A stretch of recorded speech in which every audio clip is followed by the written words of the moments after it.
اهدنا الصراط المستقيم۔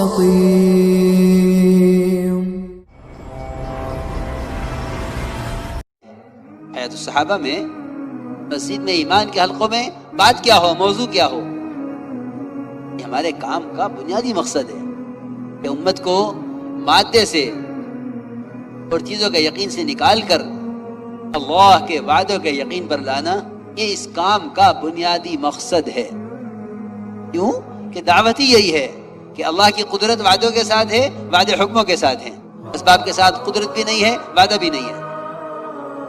بلکہ میرے بزرگ دوستوں عزیزوں، قدرت سے استفادے کو تو لوگ جانتے ہی نہیں ہیں، سمجھتے ہیں کہ نظام کائنات میں محنت کر کے جو فائدے حاصل ہو رہے ہیں یہ ہم اللہ تعالیٰ کی ذات سے فائدہ اٹھا رہے ہیں۔ میرے دوستوں عزیزوں، اگر یہی نظام کائنات میں کوشش کر کے اللہ کی ذات سے فائدہ اٹھانا، یہی اگر قدرت سے استفادہ ہے، تو یہ تو اللہ کو نہ ماننے والے اور اللہ کے دشمن وہ بھی اسی مادی راستے سے فائدہ اٹھا رہے ہیں۔ پھر تو مسلمان اور غیر مسلم میں کوئی فرق نہ ہوا قدرت سے استفادہ کرنے کے لیے۔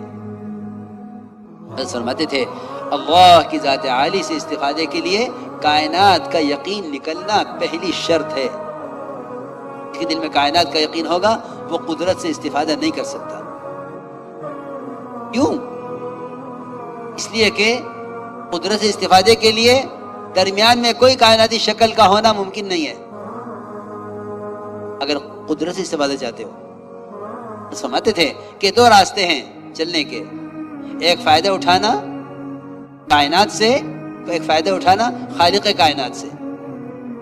خالق کائنات سے فائدہ اٹھانے کے لیے کائنات کا یقین نکلنا پہلی شرط ہے۔